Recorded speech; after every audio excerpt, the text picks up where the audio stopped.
esse capítulo começa contando a história de Jonathan, o filho de Saul, que uma vez ele conversou com o seu escudeiro, e aqui eu ressalto um fiel escudeiro, para que eles fossem até a seara dos filisteus, né? E a guarnição, né? Que eles estavam prontos para guerrear. E ali ele disse algo para ele: nós vamos até lá. Se ele falar para a gente subir até ele, nós vamos conseguir vencer. E se ele disser que não, não. E aqui, logo no início desse capítulo, fala assim, ó, entre eles, no versículo 3, entre eles estava Iás, filho de Aitube, irmão de Cabode, filho de Finéias, filho de Eli, sacerdote do Senhor em Siló. E eu não sei se vocês lembram a história de Finéias, foi aquele que fez com que a praga cessasse, né? Quando com a sua lança ele atravessou o corpo de um homem e de uma mulher, dois filhos de homens importantes, né? E ali o Senhor, ele falou lá em Números 25, 11, que Finéias, ele tinha o mesmo zelo, né, do Senhor. Ele diz assim: Finéias, filho de Eleazar, filho do sacerdote Arão, desviou a minha ira de sobre os israelitas, pois foi zeloso, mostrando o meu zelo no meio deles. Assim eu não destruí os israelitas por causa deste meu zelo. Por que eu chamo a atenção novamente para Finéias? É um nome para a gente sempre estar lembrando, né? Ele foi um nome muito importante na história. E eu descobri que o nome de Finéias é Pinchás, isso no hebraico. E eu anotei aqui, achei bem interessante isso.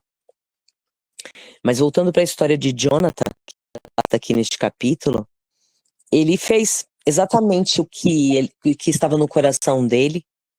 E ali, naquele desfiladeiro, quando ele foi, né, até a guarnição dos filisteus, e eles conseguiram. Eles atravessaram aquele desfiladeiro, chegaram na situação lá, e ele disse assim para o escudeiro: vamos atravessar a guarnição desses incircuncisos? Isso no versículo 6. Talvez o Senhor nos defenda, porque nada impede o Senhor de livrar, com muitos ou com poucos. E a cada dia, a cada história, não importa a situação, se é difícil ou se é fácil. Até pode ser impossível, mas para o Senhor, tanto faz, pois Ele é Deus e Ele faz. Independente das circunstâncias, o Senhor é maravilhoso. O Senhor, Ele é o Todo-Poderoso. E Ele sempre faz. E ali ele falou para o seu escudeiro, né? E o seu escudeiro respondeu para ele: faz o que planejares, seguirei o que decidires. E aqui eu coloquei como esse escudeiro ele era fiel, né? E companheiro de Jonathan.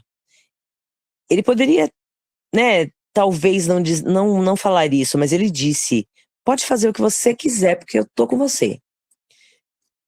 E isso nos mostra o quanto é importante que também nós venhamos ser fiéis, né? É importante que nós venhamos mostrar a nossa fidelidade ao Senhor nosso Deus e às pessoas que estão ao nosso redor. E aí, ele deu a estratégia aqui, como seria, né? O que estava dizendo. Ele disse: se disserem, parai, até que a gente alcance vocês, nós ficaremos num lugar e não vamos até eles. Mas se eles falarem, vem até nós, então nós subiremos, que este será o sinal para nós de que o Senhor entregou nas nossas mãos. E aí, os dois se deixaram ver pela guarnição. E aí, quando eles subiram, ele perguntou, ele foi engatinhando. Eles disseram, né, sobe para cá, atrás de mim, porque o Senhor os entregou na sua mão. E aí eles foram ali e eles derrubaram cerca de 20 homens.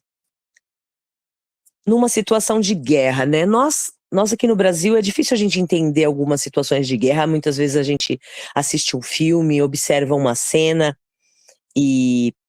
mas a gente percebe aqui todo um desenrolar de uma história e de uma situação. Eu sei que ali naquela situação, assim como lá naquela história de Gideão, lembra da história de Gideão? Quando Gideão colocou algo no seu coração e ali ele também, né, teve um sinal de que ele deveria atacá-los e assim funcionou. Exatamente como ele pensou lá naquela história, aqui também se repete. E aqui diz que, no versículo 15 fala que houve um grande temor no acampamento, no campo e em todo o povo, e a própria guarnição e os saqueadores estremeceram, e até a terra estremeceu, de modo que houve um grande pânico. Um grande pânico. As sentinelas de Saul, eles observaram tudo aquilo. E aí quando Saul viu aquilo, falou: opa, olha aí, quem é que tá faltando aqui no nosso meio? Vai lá dar uma olhada. E aí olharam e disseram, né, que nem Jonathan e nem o escudeiro dele estava por ali. E aí Saul então disse: me traga a arca aqui. Isso está no versículo 18. Pois naquele dia a arca de Deus estava com os israelitas.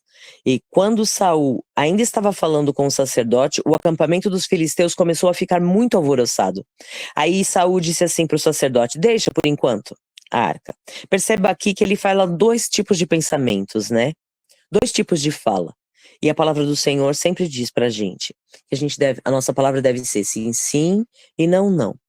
Então aqui observo dois tipos de pensamento aqui dois tipos de ação no desenrolar dessa história na vida de Saul. Primeiro ele fala: traga para mim, traga até aqui a arca. Depois ele fala: não, não, não, deixa por enquanto. E ali, quando ele viu que o exército de lá estava naquele alvoroço todo, aí ele decidiu atacá-los, né?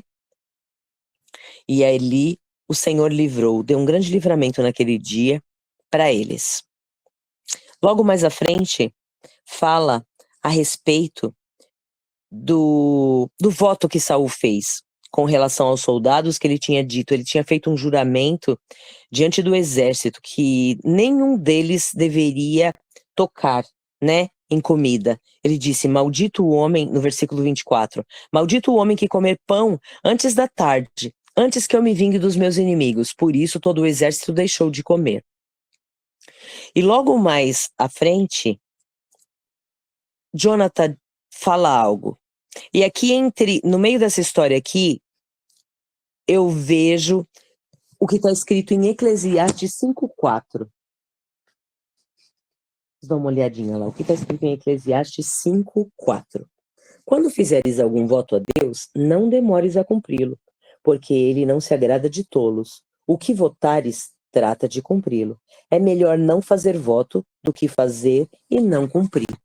Aqui eu percebo que Saul fez um voto. Os homens estavam na batalha, precisavam de força para vencer. E ali ele fez aquele voto, ele fez como que um voto, né? Ele pronunciou ali uma maldição e falou para os homens que eles não deveriam comer. No meu entendimento, aquilo foi como que um voto de tolo. Por quê? Porque eles iam estar mais fortes. Logo mais à frente, Jonathan mesmo fala, né? Meu pai tem perturbado a terra, no versículo 29. Porque Jonathan, ele comeu, né, do mel. E aí os olhos dele brilharam quando ele provou, né, um pouco do mel. E ele disse que a derrota dos filisteus não teria sido difícil, não teria sido complicada se eles tivessem comido, né, se eles tivessem se alimentado naquele dia. Aqui eu percebo algumas coisas. Por exemplo, nessa fala de Jonathan, ele falou contra o pai dele. Isso seria uma desonra? É uma pergunta. Porque mais para frente nós vamos observar, nos próximos capítulos, nós vamos observar que a morte de Jonathan foi jovem, ele morreu muito jovem, né? E a palavra do Senhor diz: honra o teu pai e a tua mãe para que os seus dias se prolonguem na terra. Então é um questionamento, porque ele morreu no mesmo dia que seu pai e jovem, né? E aqui outra coisa que me chamou muita atenção, é no versículo 31 em diante, que fala assim, ó. Naquele dia, depois de ferir os filisteus, desde Miquimás até Aijalon, o exército estava exausto. Então eles avançaram sobre o despojo, pegaram ovelhas, bois, bezerros, o mataram no chão e os comeram com sangue. Perceba, eles estavam tão agoniados de fome e também diante da fala de Jonathan. Quer dizer, ele falou algo que meio que impeliu eles a fazerem o que eles fizeram. Perceba que como nós precisamos prestar bastante atenção na nossa fala, nos nossos conselhos e no que nós vamos falar. Essa história é repleta, é uma ação atrás da outra. Ele é um capítulo longo e tem muitas ações.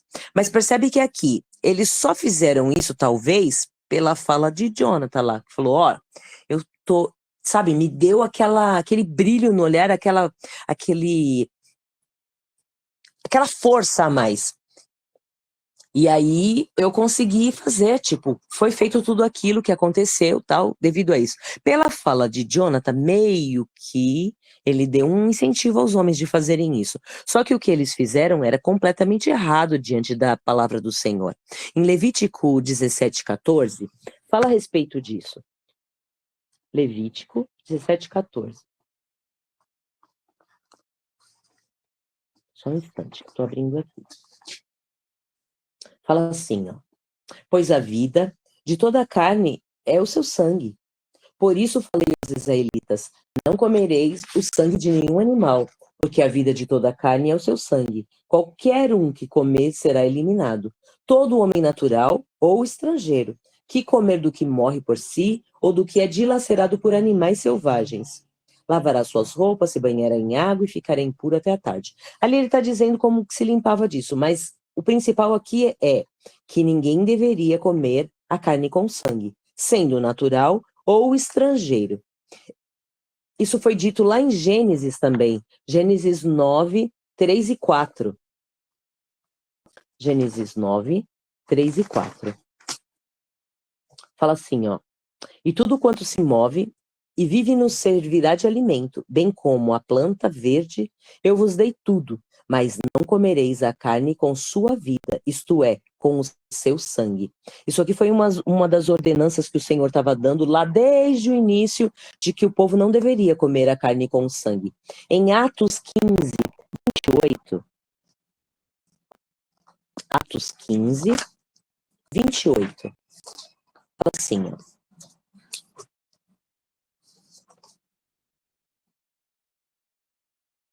Porque pareceu bem ao Espírito Santo e a nós, não vos impor maior encargo além destas coisas necessárias.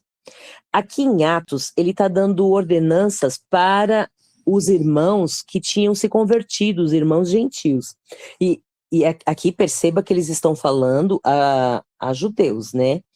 E ali ele disse assim, ó, uma das principais práticas é esta: que vos abstenhais da carne de animais sacrificado aos ídolos, do sangue, da carne de animais sufocados e da imoralidade sexual. Essas 4 práticas são práticas que todos deveriam prestar atenção. Isso se refere muito a nós, gentios, né? Porque nós fomos enxertados na oliveira. Mas aqui, nós precisamos... Se você tiver aí com a sua Bíblia, você anota esses versículos aqui para você estudar depois. Que eu creio que o Senhor vai falar um pouco mais forte ao seu coração. E aqui é assim, então, que vos abstenhais da carne de animais sacrificados aos ídolos, não comer coisas sacrificadas, né? Do sangue, da carne de animais sufocados e da imoralidade sexual. E em João, no capítulo 6 de João, João 6.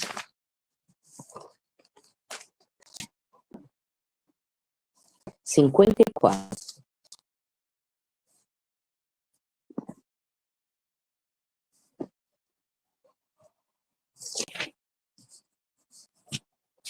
Fala assim, ó.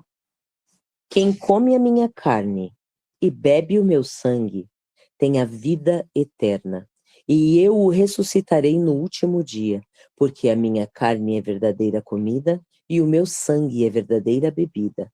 Quem come a minha carne e bebe o meu sangue permanece em mim e eu nele.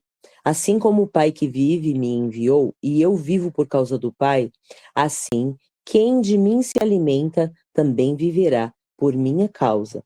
Este é o pão que desceu do céu. Não é como o caso de vossos pais que comeram o maná e morreram. Quem come este pão viverá para sempre. Para Cristo, ela aponta para Jesus.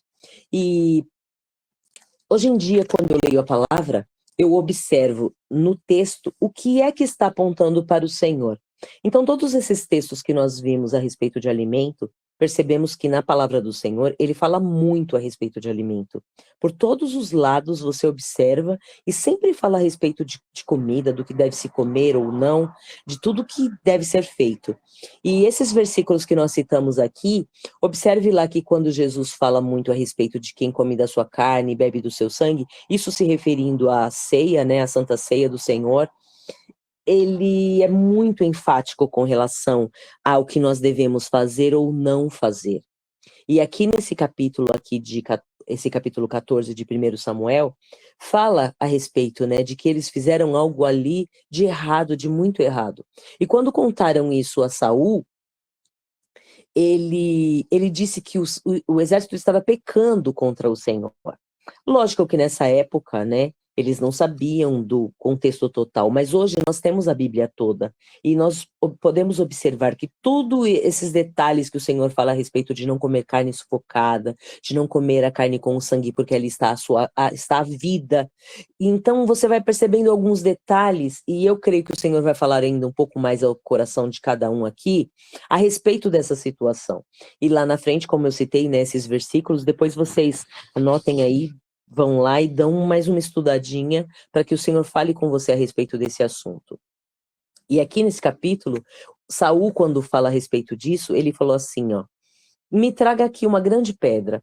E ali Saul, ele edificou um altar ao Senhor. E ele disse que os homens então deveriam trazer ali o seu boi, e cada um deveria matá-los ali, e assim comer da carne, né? Fazer depois não sei se um churrasco ali, e comer sem pecar. E assim eles fizeram, todo o povo fez o que estava sendo dito ali. Eu vejo que aqui ele fez uma coisa correta, né? Ele estava com o temor do Senhor no coração dele, e ali diz que ele edificou então o primeiro altar ao Senhor. Esse foi o primeiro altar que ele edificou ao Senhor, no versículo 35. O versículo que eu citei de anotação é Levítico 17:14, Gênesis 9, 3 e 4, Atos 15, 28 e João 6, 54. Depois eu coloco lá para vocês as anotações dos versículos, tá bom? Aqui, lá na frente, depois desse temor que veio no coração de Saul, que ele fez o que era correto ao Senhor, ele edificou ali o primeiro altar dessa situação, Saul disse assim, ó, desçamos de noite até onde estão os filisteus, né? Vamos atrás deles e vamos despojá-los até o amanhecer, até que não deixemos nenhum sobrevivente. Não sei se dentro do coração dele estava assim uma ira, uma raiva, né? Eu não sei o que ele pensou nesse momento. Aí o pessoal, né, dele o povo falou para ele, faz o que você bem imaginar. Só que o sacerdote falou assim, ó, vamos nos achegar a Deus aqui? Aí Saul então consultou a Deus diante da fala do sacerdote. E ele perguntou então ao Senhor, nós vamos descer atrás dos filisteus? O Senhor vai entregar ele nas nossas mãos? e percebe que Deus não respondeu. Aí, quando o Senhor não respondeu, ele percebeu que tinha alguma coisa errada ali.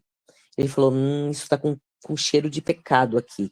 Algum pecado aqui foi cometido hoje.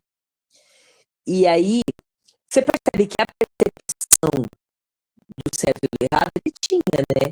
Ele completamente assim, um rei que não percebia isso. Tanto que ele fazia coisas corretas e também não. E ali, ele disse assim, ainda que a culpa seja do meu filho, ele será morto. E ninguém do exército respondeu. Por quê? Porque eles sabiam que tinha sido Jonathan, né? Eles ficaram quietinhos ali e não responderam. E aqui eu anotei assim, ó. Nós precisamos perguntar a Deus, que tudo vê e sabe. O Senhor nosso Deus, ele tudo vê e ele tudo sabe. E é a ele que nós precisamos perguntar. Quantas e quantas vezes nós agimos de maneira incorreta? Porque nós não perguntamos ao Senhor o que nós devemos fazer e qual a direção a ser tomada, qual a direção correta que nós devemos tomar. Quantas e quantas vezes nós fazemos isso, não é mesmo? E ali, depois que todo mundo ficou quietinho, o Saul falou assim, ele tirou a sorte, né, que era costume deles fazer isso naquela época, e ele colocou o povo de um lado, ele e Jonathan do outro. E aí a sorte caiu sobre ele e Jonathan. E ele tirou entre ele e Jonathan. E ali caiu sobre Jonathan. Quer dizer, mostrou o que estava de errado ali. Quando ele perguntou para Jonathan o que é que tinha acontecido, né, Jonathan logo disse, ó, eu tô pronto a morrer. Eu reconheço aqui meu pecado. Fui eu que peguei um pouco de mel e comi. E que Deus me castigue severamente. Não. Quem falou isso foi Saul. Saul falou, ó, que Deus me castigue severamente, se você não vai morrer, Jonathan. Por quê? Porque, tipo, Saul estava cheio do temor do Senhor naquela hora. E aí, o exército, ele entrou em intercessão por Jonathan. Percebe que o poder da intercessão é muito forte. É muito forte. E eu já senti várias vezes esse poder de interceder por alguém, ou de estar numa intercessão por uma galera, né? É muito forte isso. Muitas vezes nós estamos com um grupo, né? Com uma equipe, intercedendo por um evento, por várias pessoas, por algo que está sendo executado, e a gente pode observar isso. E aqui, nestes versículos, né, deste capítulo, mostra muito isso. Por quê? Porque eles falaram assim, alguém hoje deve morrer? Jonatas trouxe uma libertação tamanha a Israel. De modo algum ele deve morrer, que nem um fio de cabelo da sua cabeça seja tocado, pois foi por Deus que ele fez isso.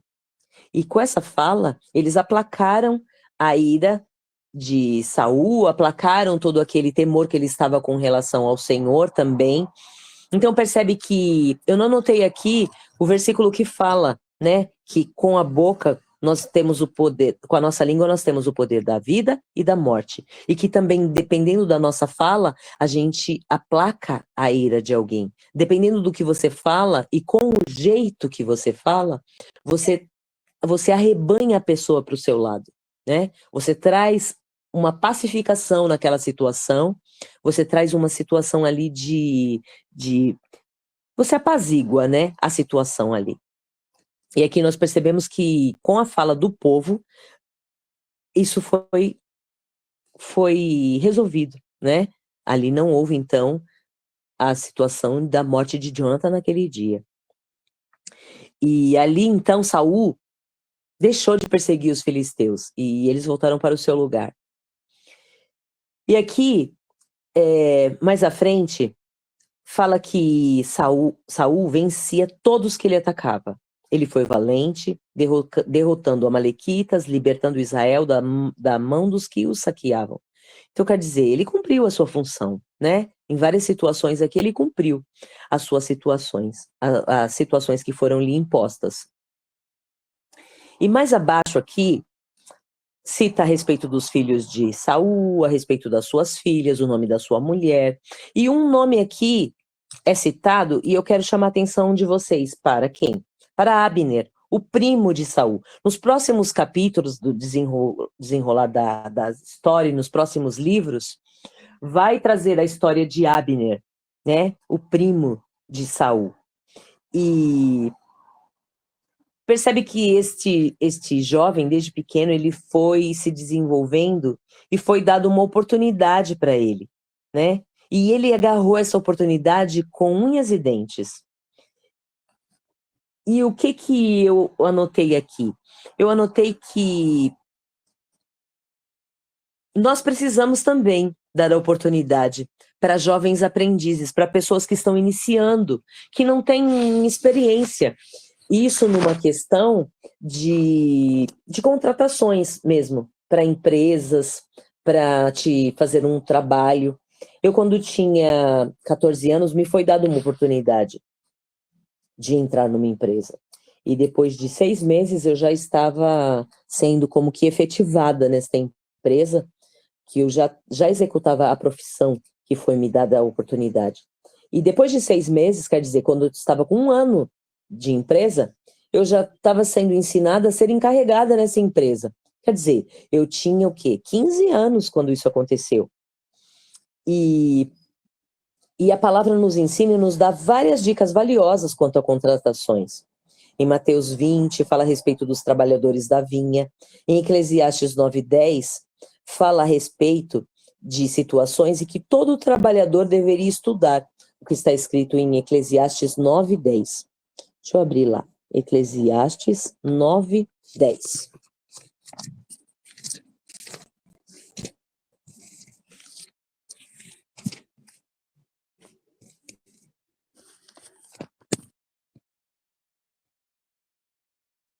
Fala assim, ó. Tudo quanto te vier à mão para fazer, faze-o com todas as tuas forças, porque na sepultura, para onde vais, não há trabalho, nem projeto, nem conhecimento, nem sabedoria. Percebe que aqui é uma instrução do Senhor para todos os trabalhadores. Também tem outra passagem, eu não me recordo agora onde está, eu acho que é Filipenses ou Colossenses, acho que é Colossenses. Colossenses 3:23, que fala assim, ó, tudo quanto fizerdes, fazei-o de todo o coração como para o Senhor, e não para homens. Percebe que quando nós estamos na nossa vida de trabalho, eu já contei aqui várias vezes que, lógico, foi me dada a oportunidade de trabalho, eu entrei, aproveitei muito bem essa oportunidade, me dediquei e lá na frente, quando foi me dada outra vez uma oportunidade também, eu me dediquei e até hoje eu colho frutos disso, desse trabalho que eu fiz, eu trabalhava ali não para mim, mas como que para o Senhor. Percebe que aqui em Eclesiastes também chama-nos a atenção de como nós devemos ser diligentes. Mas você percebe que lá, quando o povo intercedeu por Jonathan pela vida dele, há versículos atrás, quando nós citamos aqui, pela fala deles e pela maneira com que eles falaram ali, eles convenceram, aplacaram a ira de Saul e convenceram de que Jonathan não devia morrer naquele dia, pelo fato de ele ter trazido tamanha redenção, né? Ter trazido tamanha libertação ao povo de Israel. E o que acontece nisso? Dependendo da maneira que nós falamos, nós arrebanhamos as pessoas para o nosso lado. Nós trazemos as pessoas para o nosso lado. E muitas vezes nós, como empreendedores, como empresários, nós podemos, através da nossa fala, da nossa orientação, trazer essas pessoas para o nosso lado, fazer com que esses funcionários, essas pessoas, também sejam tão eficazes no seu trabalho, sejam tão assim compenetrados e tão maravilhosos mesmo, sabe? Funcionários assim exemplares, como Abner, que foi o primo de Saul, que era um jovem e ele aproveitou a oportunidade também. Nós vamos observar, lógico, como cito novamente, nos próximos capítulos, nos livros que vão vir, vai falar muito a respeito da história de Abner. E aqui foi me dado assim esse insight de que nós podemos, sim, dar a oportunidade para jovens. Por exemplo, eu tinha 14, 15 anos e eu aproveitei essa oportunidade. Quantos e quantos jovens hoje em dia não têm a oportunidade de ingressar numa carreira, de ser instruídos? E muitos desses jovens, eles podem ser profissionais exemplares no futuro, se eu e você, de repente, instruirmos eles de maneira correta, de maneira exemplar. E a palavra do Senhor, ela nos traz várias dicas e várias sugestões e vários ensinamentos de como orientar essas pessoas. E, de repente, com o amor do Senhor no nosso coração, nós podemos, sim, orientar essas pessoas para que elas venham ser futuros exemplares funcionários, profissionais, assim, excepcionais. E então fica aí uma dica, né, com esta palavra. Este capítulo foi extenso, tem muita ação nele, muitas situações aqui que nós podemos tirar de exemplo, de lição para as nossas vidas, né, muitas delas. E que nós venhamos, então, aproveitar cada lição que aqui foi dada. Nós falamos aqui a respeito dos votos, para não fazer votos de tolos, foi falado aqui a respeito da alimentação, que eu acredito que depois você vá estudando um pouco mais a respeito disso. E essa parte da alimentação não é algo que deva ser forçado. Você deve fazer de uma forma leve, de acordo com o que o Senhor falar com você. Mas tem esses quatro situações que foi citado ali, nós precisamos prestar bastante atenção se nós estamos fazendo, porque são como que mandamentos, como que ensinamentos de que nós devemos observar, né? Observar se nós estamos praticando ou não, muitas coisas que a palavra do Senhor nos fala. E várias vezes passa-nos desapercebido. Por quê? Nós não estamos estudando a palavra toda, como aqui nós paramos capítulo por capítulo. Várias vezes, vários livros nós já estudamos assim, com certeza. Mas que nós venhamos ter esta oportunidade de estudar capítulo por capítulo desta maneira, né? Todos nós, que nós venhamos ser, assim, ávidos estudantes, né? Que nós venhamos ser encontrados aptos pelo Senhor, pelo nosso estudo. Nós devemos estudar para praticar. Algum dos irmãos quer falar algo? Esta é a oportunidade. Este é o momento.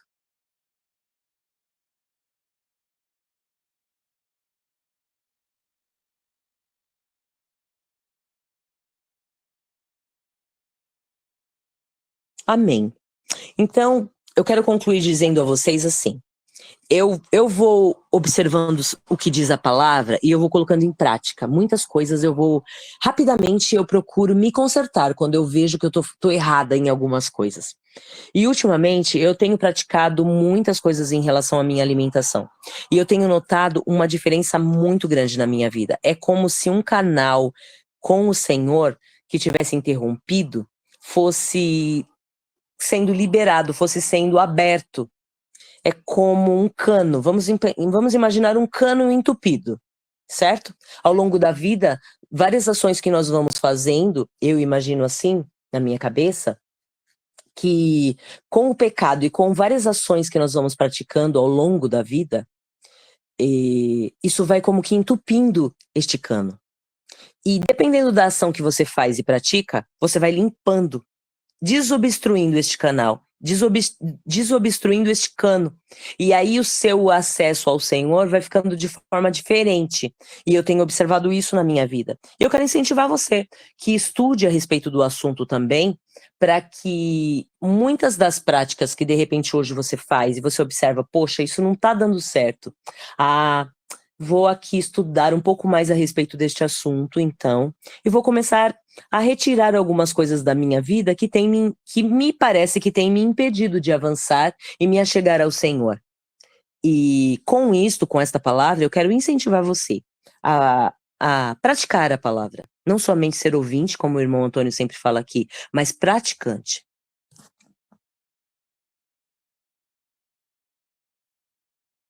Pode falar. Oi, Cleidinha. Eu tô aqui anotando algumas coisas que você disse. E, quer dizer, Regina? Oh, meu Deus! Ó, vocês vão me desculpando, hein? Tem que Amém, amém. Nós estamos acostumar. nos acostumando. Isso. Ó, e o que que eu coloquei aqui foi assim, que você falou as 4 coisas que nós, de fato, assim, né, estudamos hoje aqui nesse primeiro Samuel. E aí eu queria, ó, você falou assim, né, a respeito do não fazer votos de tolos, né, que ficou bem claro ali.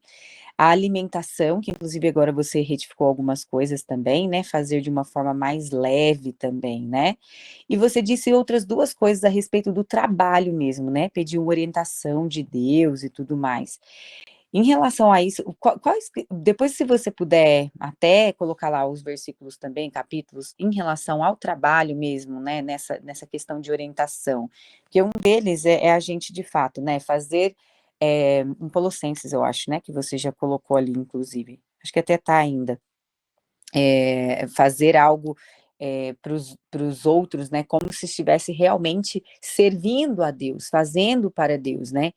Então eu gostaria de que você falasse um pouquinho mais sobre isso, enfim, aí depois se puder até no particular a gente falar um pouco também eu agradeço, ou até mesmo aqui, dessas outras 2 coisas, uma era do trabalho e a outra era É, do quê? as 4 coisas que eu citei, na verdade, Uhum. que fala muito forte, é lá em Atos Tá. 15, 28, que fala, as 4 coisas que são muito fortes que fala assim, ó, abstenhais da carne de animais sacrificados é uma,